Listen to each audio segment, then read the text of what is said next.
I bought a new house for my daughter. Then she gave it to her stepdad. On Facebook, she wrote, I am happy to give this house to the best man ever. That's when I realized what she had done. When I confronted her, she said, you can't force me to love you. You were never here for me. What happened next was rather unexpected. I will tell you everything. First, let me quickly thank you for your continuous support. This means a lot to us.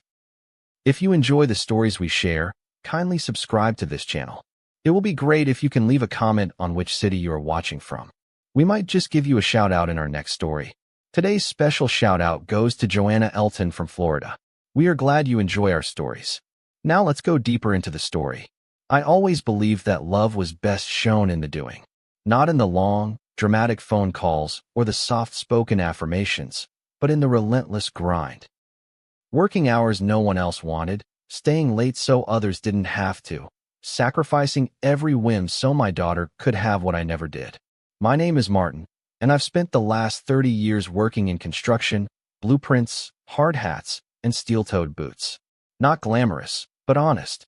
After my divorce, I didn't get much say in custody.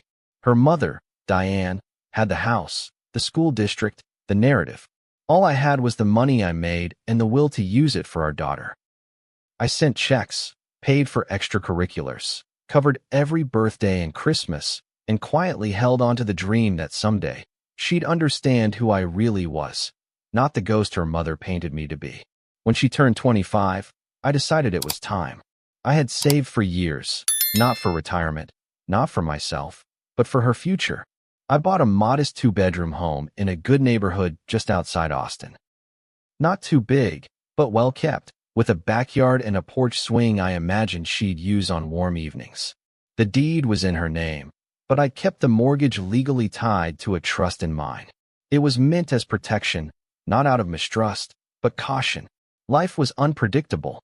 I thought she'd see it for the blessing it was. The day I handed her the keys, she cried, hugged me tighter than she had in years, called me Dad with a softness I hadn't heard since she was a little girl. In that moment, I truly believed the past was behind us. It wasn't even 3 weeks later that I found out what she'd done. I was scrolling through Facebook, something I did sparingly, usually just to keep up with a few old coworkers, when her name popped up. A new post, public, beaming with excitement. There was a picture of the front of the house, newly painted. My house. Beneath it, her caption read, so proud to hand this house to the best man I've ever known. You've been there for me when no one else was. This is your home now, Dad. But she didn't mean me. She meant Greg, her stepfather, the man her mother married after me, the man who never paid a cent for her braces, her college tuition, or the down payment on this home. The man who once told me to stay in my lane when I tried to offer advice on her education. And now, apparently, the man she thought deserved my house. For a moment, I couldn't breathe.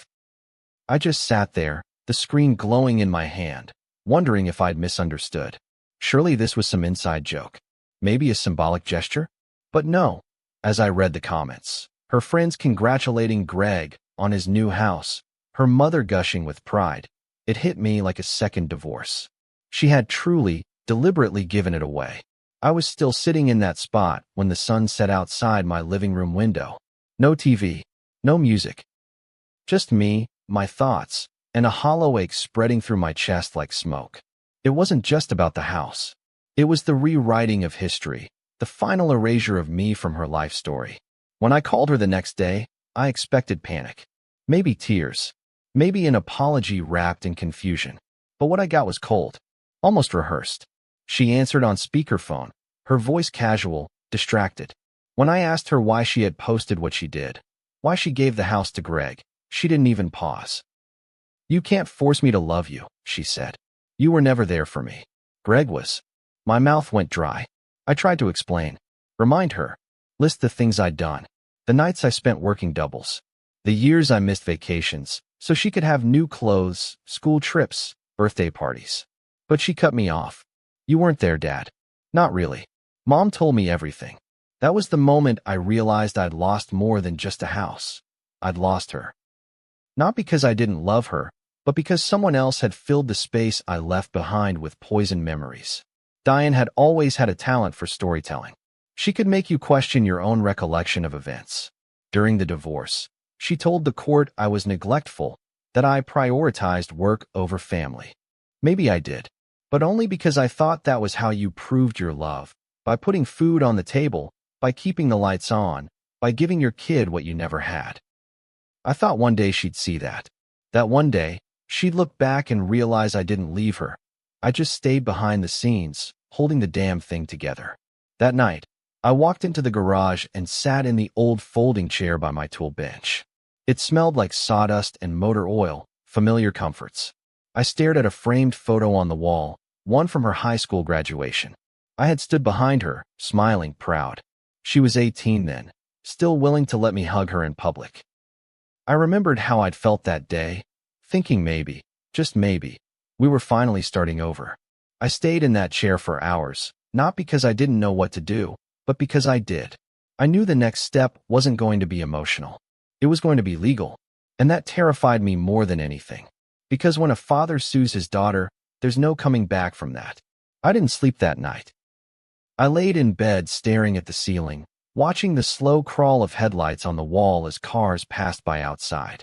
My body was still, but my mind ran like a freight train through every conversation I'd ever had with her, every missed call, every unopened gift, every hug that seemed too short. There's a special kind of exhaustion that comes from realizing you've been trying to win a game that was rigged against you from the start. I thought I could outrun her mother's bitterness with financial generosity, that money could be louder than resentment. But I was wrong. All I had done was fund her comfort while someone else collected the credit. My blood boiled thinking about it.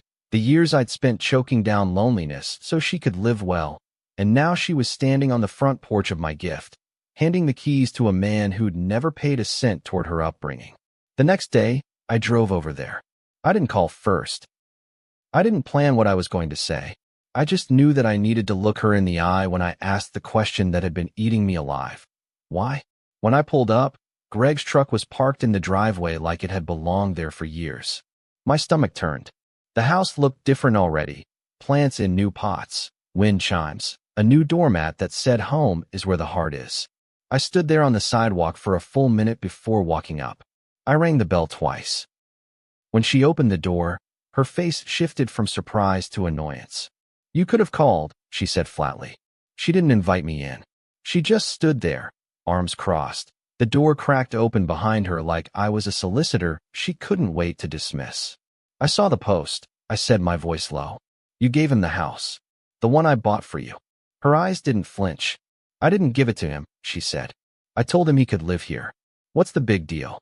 I felt something in me crack. Maybe it was the months of working overtime to close on that house, or the memory of her as a 5-year-old clinging to my leg when I dropped her off after a weekend visit. "The big deal," I said slowly, "is that I spent nearly every dime I had to give you that home. And now you're parading him around like he earned it." Her lips tightened. "You don't get to do this now," she snapped. "You were never around when it mattered. Greg was. He showed up to my place. He helped me with homework. You sent checks. That's not parenting." I took a step back, stunned. The words hit harder than I expected. She said them like facts, not feelings. Like the case had already been tried and I'd lost. I wanted to shout. I wanted to shake her, tell her about the nights I cried in the break room at work because I couldn't be there, about the times I'd begged Diane to let me take her for more weekends, about the gifts that were returned unopened. But instead, I just said, "Is that really how you see me? As a wallet?"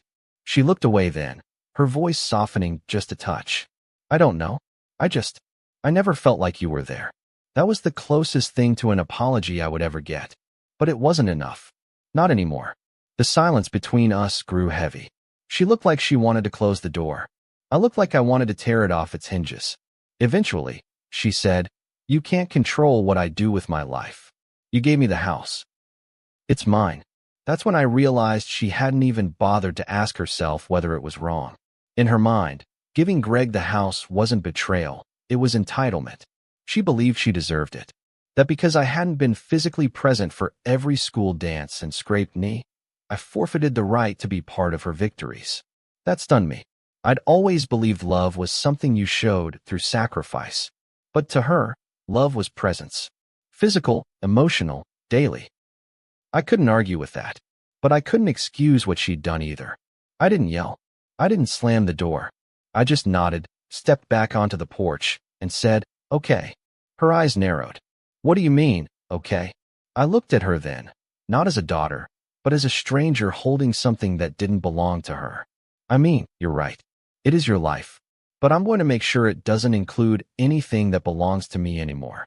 She didn't understand at first. I could see the confusion in her face, the flicker of fear. I turned and walked down the steps, heart pounding, my fists clenched at my sides. I didn't look back. If I had, I'm not sure I would have had the strength to keep walking. That night, I opened a file on my computer labeled Legal Protections. It was something my lawyer had helped me set up when I bought the house, just in case. I hadn't planned on using it.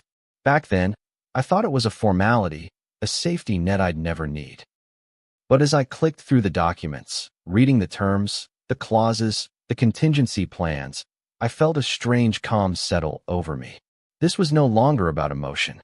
This was business. Cold, detached, and necessary. If she wanted to treat my love like a transaction, then I'd treat this betrayal like a contract breach. She hadn't just broken my heart. She'd violated the very foundation of trust I'd built with every dime I earned. The hardest part wasn't calling the lawyer or drafting the paperwork. It was mourning the version of her I thought still existed. The little girl who used to fall asleep on my chest during Saturday morning cartoons. The teenager who once called me after a bad breakup just to hear my voice. That girl was gone, replaced by someone who saw me as expendable, replaceable, irrelevant. I didn't tell anyone what I was doing at first, not even my brother, who had always been my sounding board. I needed to do this quietly, deliberately, because once the papers were filed, everything between us would change. And for the first time in my life, I was okay with that. The first thing I noticed when I walked into my lawyer's office was how calm everything felt. The waiting room smelled like lemon oil and old books, and the receptionist greeted me with a warm smile that felt completely out of place considering what I was about to do. I'd been there before.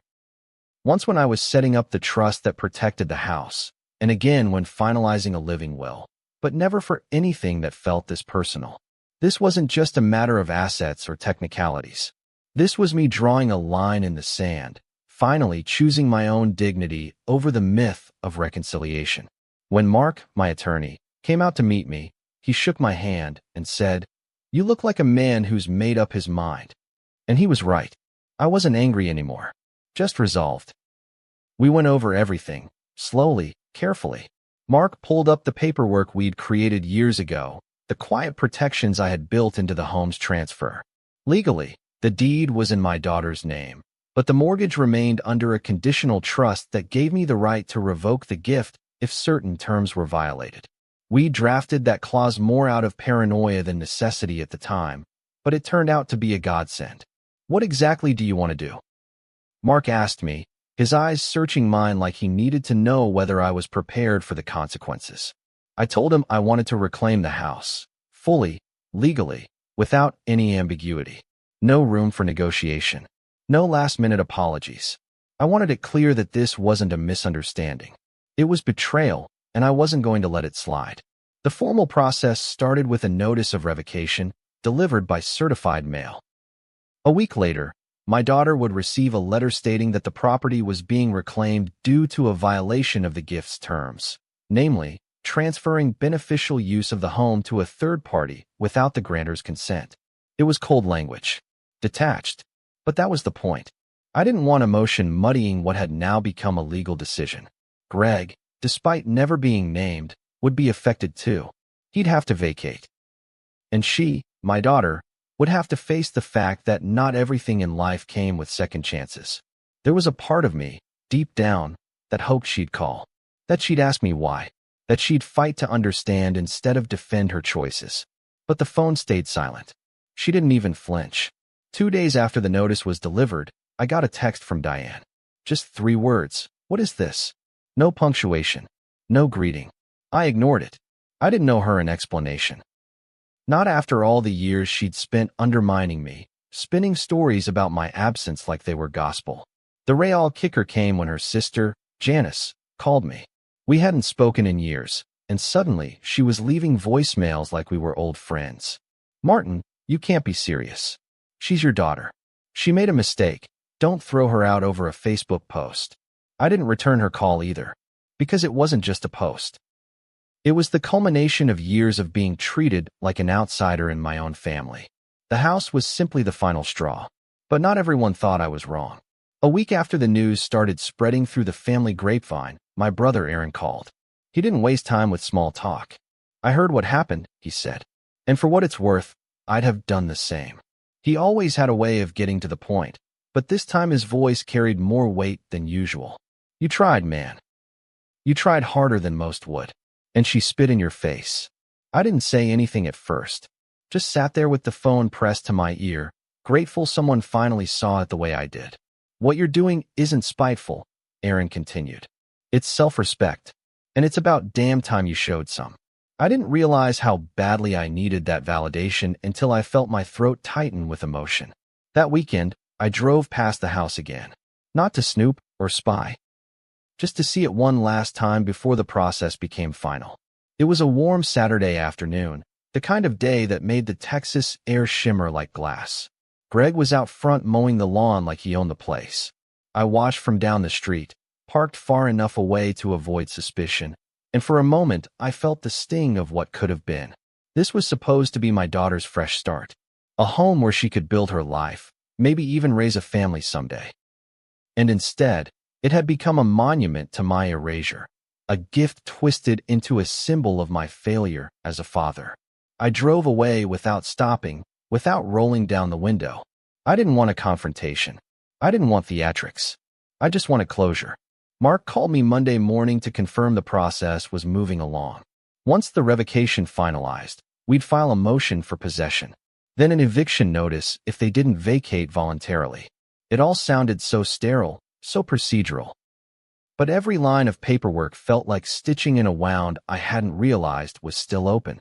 I had thought taking legal action would feel like revenge. It didn't.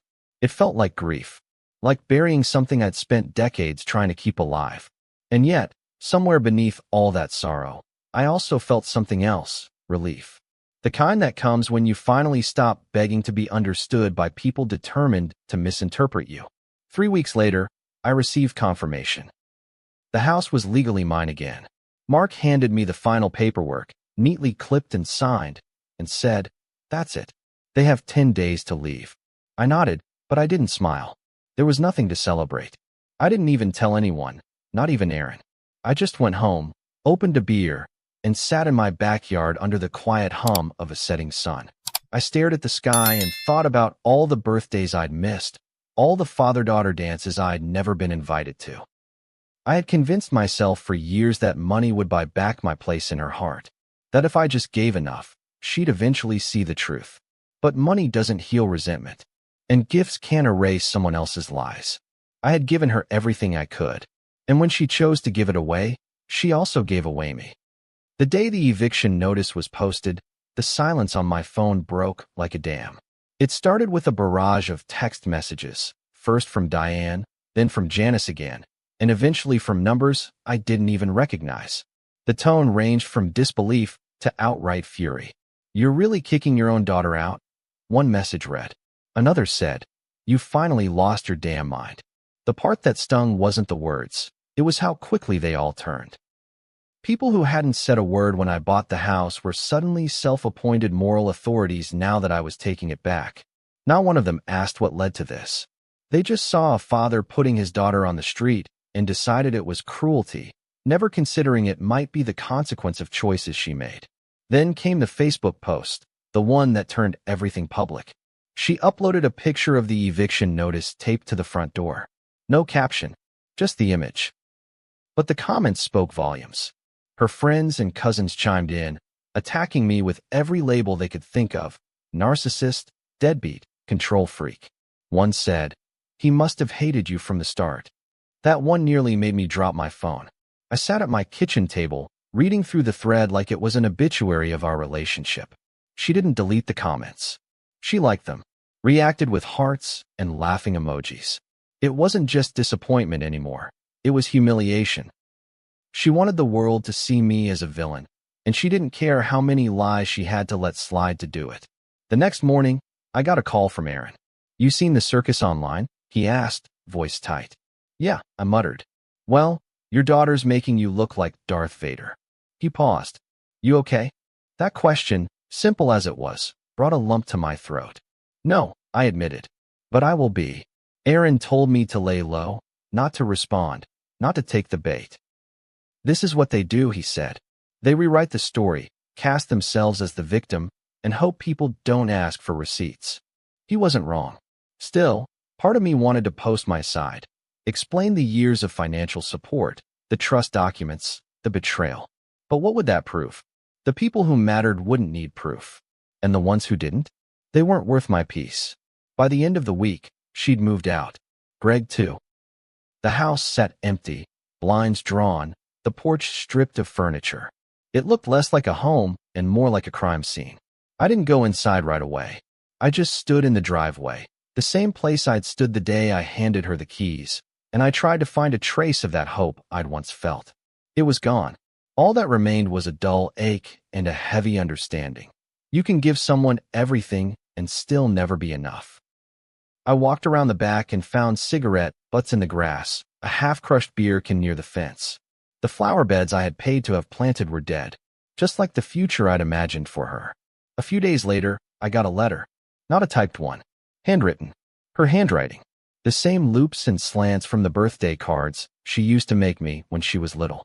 It was folded neatly, no envelope, just my name written across the front like it had been hand-delivered. I almost didn't open it, but curiosity won. Inside, she wrote, "You didn't have to go this far. I get that you're hurt, but this was cruel." That was it. No apology, no reflection, just blame. Even after everything, she couldn't bring herself to acknowledge what she'd done. She didn't say she was sorry for giving Greg the house, for erasing me online, for letting people drag me through the mud. She just saw herself as the injured party. I folded the letter in half, placed it in a drawer, and poured myself a glass of bourbon. The sting going down matched the one in my chest. That night, Diane called. I shouldn't have answered, but I did. Maybe I wanted to hear her voice. Maybe I wanted to fight. I still don't know. "Congratulations," she said coldly. "You got your house back? Was it worth destroying your daughter over?" Her voice was venom, pure and practiced. I laughed, short, bitter. "No, Diane.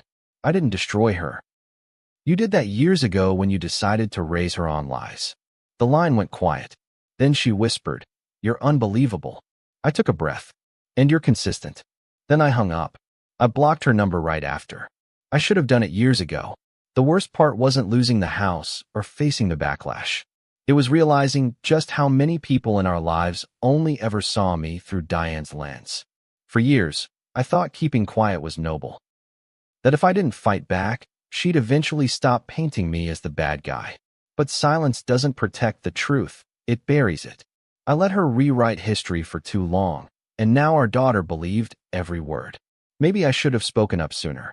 Maybe I should have fought for weekends, for holidays, for my place in her life. But back then, I thought providing was enough. I thought being the financial backbone meant something. Turns out, people remember who tucks them in more than who keeps the lights on. Now, with the house back in my name and everyone's opinion of me dragging behind like chains, I found myself back where I started, alone, but with my dignity. I changed the locks, hired a cleaning crew, repainted the walls, and replaced the blinds. It felt sterile, almost transactional, but it was necessary. If I was going to rebuild anything, my life, my boundaries, my peace, it had to start with clearing out what they left behind. I wasn't angry anymore. Not in the way I had been. What I felt now was older, deeper, a kind of mourning that couldn't be fixed by conversations or apologies. I wasn't waiting for reconciliation. I was preparing for peace. And that meant accepting that some relationships don't heal. They end. 10 days after the final court confirmation, the locks on the house were changed. I didn't do it myself. I hired a professional. I didn't want my fingerprints on the doorknobs. Didn't want to be inside a space that still smelled like them.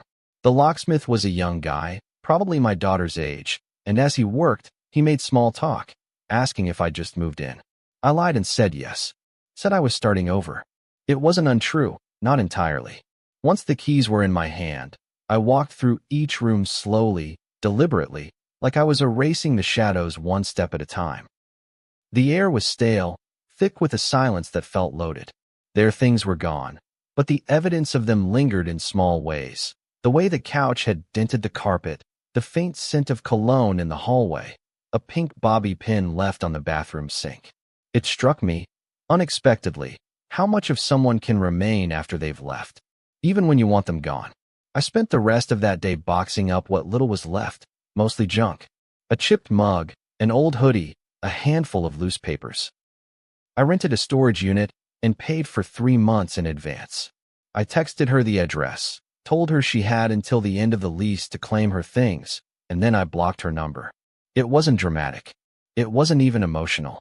It was mechanical, like switching off a light in a room I no longer used. My phone had been a battlefield for weeks. Calls, texts, voicemails full of accusations and begging, sometimes both in the same message.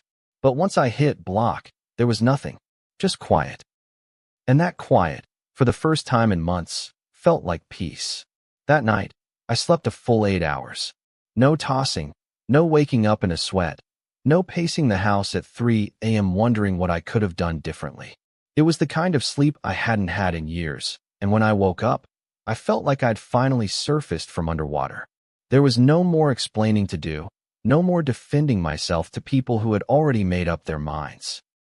I had spent most of my adult life trying to earn the love of people who measured affection by proximity, not effort.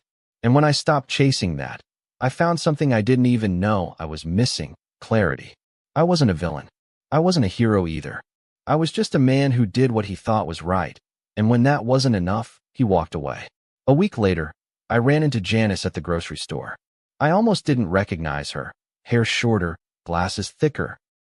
But her voice snapped me back in an instant. "Martin," she said, eyes wide with that same performative concern she'd always wielded like a weapon. "Can we talk?" I wanted to walk away. I wanted to pretend I hadn't heard her. But something in me, some stubborn remnant of who I used to be, nodded. We stood near the produce section, surrounded by oranges and the whir of refrigeration, and she launched into it. "You really hurt her," she said. "She's been crying nonstop. She doesn't understand why you're being so cruel." I didn't raise my voice. I didn't get defensive. I just looked her in the eyes and said, "That girl gave away the last thing I had to give." And then she blamed me when I took it back. "I'm not cruel. I'm done." Janice didn't say anything for a long while. Then she nodded slowly, almost like she'd finally seen a version of me that Diane hadn't narrated for her. The fallout wasn't just emotional, it was visible. At family functions, my name stopped coming up.